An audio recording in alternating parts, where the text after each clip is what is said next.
നമസ്കാരം, മലയാളി വാർത്തയിലേക്ക് സ്വാഗതം. അമേരിക്കൻ ആക്രമണത്തിൽ വിറച്ച് ഇറാൻ കോട്ടകൾ. തിരിച്ചടിക്കിറങ്ങിയ ഇറാൻ കൈവിട്ട കളി കളിക്കാൻ പോകുന്നുവെന്ന റിപ്പോർട്ട് പുറത്ത്. അമേരിക്ക ആക്രമിച്ചതിന് പിന്നാലെ പരമോന്നത നേതാവ് ആയത്തുള്ള അലി ഖമനേയി റഷ്യയിലേക്ക് വിളിച്ച് പുടിനുമായി സംസാരിച്ചു എന്നാണ് റിപ്പോർട്ടുകൾ. മേഖലയിലെ അമേരിക്കൻ സൈനിക താവളങ്ങൾ ലക്ഷ്യം വെക്കാൻ പോകുന്നുവെന്നും ആയുധങ്ങൾ വേണമെന്നുമാണ് ഖമനേയി ആവശ്യപ്പെട്ടത് എന്നാണ് സൂചനകൾ. ക്ലസ്റ്റർ ബോംബുകൾ ഇറാൻ ചോദിച്ചു എന്ന വിവരം പുറത്തുവന്നതോടെ ഇറാഖ്, സൗദി, സിറിയ, ജോർദാൻ മേഖലകളിലെ US സൈനിക താവളങ്ങൾ ഒരാക്രമണം പ്രതീക്ഷിച്ച് തയ്യാറെടുത്ത് നിൽക്കുകയാണ്. ഇസ്രയേലിനെ സഹായിക്കാൻ വിമാനവാഹിനി കപ്പലുകൾ അയക്കുന്ന അമേരിക്കയ്ക്ക് അവരുടെ സൈനികരുടെ ശവങ്ങൾ നിറഞ്ഞ കപ്പലുകൾ തീരത്തടിയുന്നത് കാണേണ്ടി വരും എന്നാണ് ഇറാന്റെ കൊലവിളി. അതായത് ഒരു തരത്തിലുള്ള വിട്ടുവീഴ്ചയ്ക്കും തയ്യാറല്ല എന്നാണ് IRGC നൽകിയിരിക്കുന്ന മുന്നറിയിപ്പ്. സൈനിക മേഖല ആക്രമിക്കപ്പെട്ടാൽ ടെഹ്റാന്റെ തലയെടുക്കുമെന്ന് വൈറ്റ് ഹൌസ് മറുപടി കൊടുത്തു. ഇസ്രയേലിൽ ക്ലസ്റ്റർ ബോംബുകൾ പ്രയോഗിച്ചതോടെയാണ് ഇറാന്റെ പക്കലും ഈ മാരക ബോംബുകൾ എത്തിയെന്ന് US ബോധ്യപ്പെട്ടത്. കാരണം അമേരിക്കയുടെയും റഷ്യയുടെയും പക്കൽ മാത്രമാണ് ഇത്തരം ബോംബുകൾ ഉള്ളത്. റഷ്യയിൽ നിന്ന് ഏതൊക്കെ ആയുധങ്ങൾ ഇറാനിലേക്ക് എത്തിയെന്ന് ഇസ്രയേലും ആശങ്കയിലായിരുന്നു.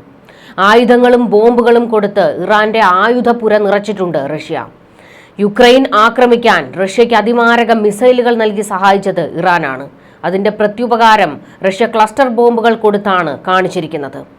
അമേരിക്കൻ ആക്രമണത്തിന് തിരിച്ചു പണിയാൻ ഇറാൻ ഏറ്റവും എളുപ്പം US സൈനിക കേന്ദ്രങ്ങളായതുകൊണ്ട് ഏതു നിമിഷവും അത് സംഭവിക്കാം. ഈ ഘട്ടത്തിൽ റഷ്യയും കൂടി കളത്തിലിറങ്ങുമോ എന്ന വലിയ ഭീതിയിൽ ലോകവും. ക്ലസ്റ്റർ ബോംബുകൾ അമേരിക്കൻ സൈനിക കേന്ദ്രങ്ങളിൽ ഇറാൻ പ്രയോഗിച്ചാൽ സർവനാശത്തിനിറങ്ങുമെന്ന് ഡൊണാൾഡ് ട്രംപ്. ക്ലസ്റ്റർ ബോംബുകൾ അമേരിക്കൻ സൈനിക കേന്ദ്രങ്ങളിൽ ഇറാൻ പ്രയോഗിച്ചാൽ സർവനാശത്തിനിറങ്ങും ഡൊണാൾഡ് ട്രംപ്. 2008 അന്താരാഷ്ട്ര തലത്തിൽ നിരോധിച്ച ആയുധമാണ് ഇത്. ക്ലസ്റ്റർ ബോംബുകൾ ഇത് ഘടിപ്പിക്കാനുള്ള മിസൈലുകളുടെ നിർമ്മാണം, സംഭരണം, കൈമാറ്റം, ഉപയോഗം എന്നിവയ്ക്കെതിരെ 111 രാജ്യങ്ങൾ ഒപ്പുവെച്ചിരുന്നു. എന്നാൽ ഇതിൽ ഇറാനും ഇസ്രയേലും പങ്കു ചേർന്നിരുന്നില്ല.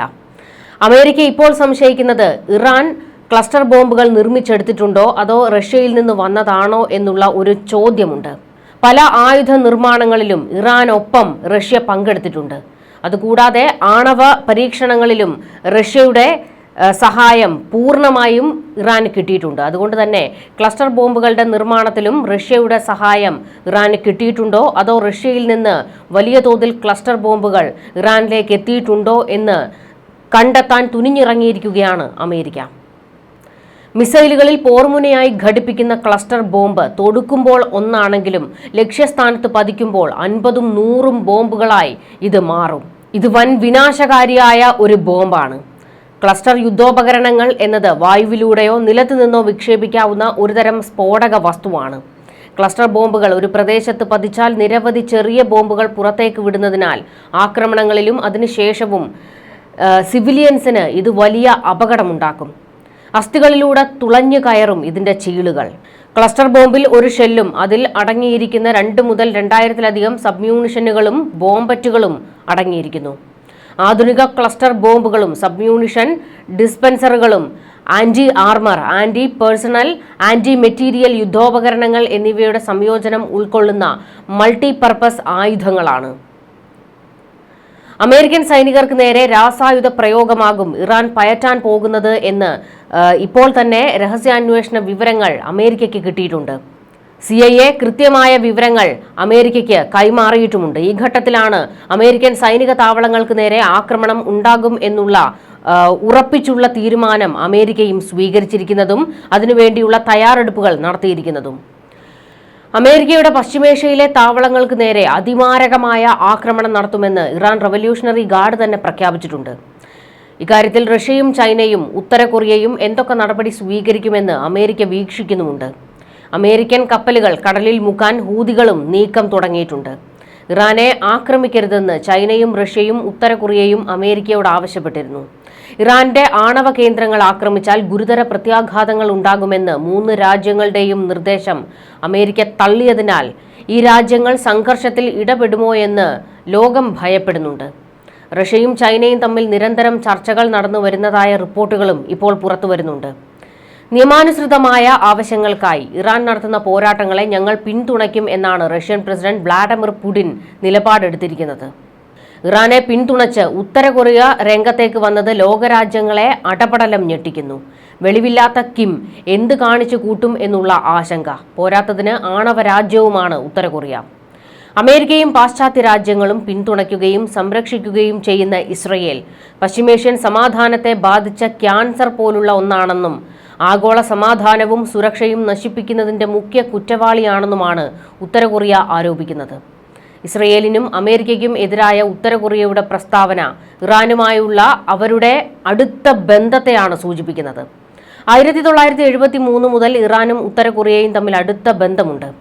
ഇറാനെ പോലെ തന്നെ അമേരിക്കയുടെയും സഖ്യകക്ഷികളുടെയും കടുത്ത ഉപരോധങ്ങൾക്കിരയാക്കപ്പെട്ട രാജ്യം കൂടിയാണ് ഉത്തര കൊറിയ. അതുകൊണ്ട് തന്നെ അമേരിക്കൻ ചേരിക്കെതിരെ ലഭിക്കുന്ന ഒരവസരം ഉത്തര കൊറിയയും പ്രയോഗിക്കാൻ സാധ്യതയുണ്ടെന്ന് യുദ്ധവിദഗ്ധർ പറയുന്നു. റഷ്യയ്ക്കും ചൈനയ്ക്കും എല്ലാം ഒരു യുദ്ധത്തിൽ പങ്കുചേരുന്നതിന് മുൻപ് പല ഘടകങ്ങൾ ആലോചിക്കേണ്ടതായിട്ടുണ്ട്. അന്താരാഷ്ട്ര നിയമങ്ങളും ഈ രാജ്യങ്ങൾക്ക് പാലിക്കേണ്ടതുണ്ട്. എന്നാൽ റഷ്യയുടെയും ചൈനയുടെയും ഇറാന്റെയും അടുത്ത സുഹൃത്തു കൂടിയായ ഉത്തര കൊറിയയ്ക്ക് അതിന്റെ ഭരണാധികാരിയായ കിം ജോങ് ഉന്നിനും ഇതൊന്നും തന്നെ ബാധകമല്ല. അവർ ഒന്നിനെയും വകവയ്ക്കില്ല. കിം ജോങ് ഉന്ന് എന്ത് തീരുമാനം എപ്പോൾ എടുക്കുമെന്ന് കിമ്മിന്റെ ഭാര്യയ്ക്ക് പോലും പറയാൻ കഴിയില്ല. മുൻകോപിയായ ഈ കമ്മ്യൂണിസ്റ്റ് ഭരണാധികാരിയെ കുറച്ചൊരു ആശങ്കയോടുകൂടിയാണ് ഡൊണാൾഡ് ട്രംപും കാണുന്നത്. ട്രംപിന്റെ ആദ്യ ഭരണകാലത്ത് അമേരിക്കയ്ക്ക് നേരെ ആണവ മിസൈൽ തിരിച്ചുവെച്ച് ലോകത്തെ ഞെട്ടിച്ച ചരിത്രം കിമ്മിനുണ്ട്.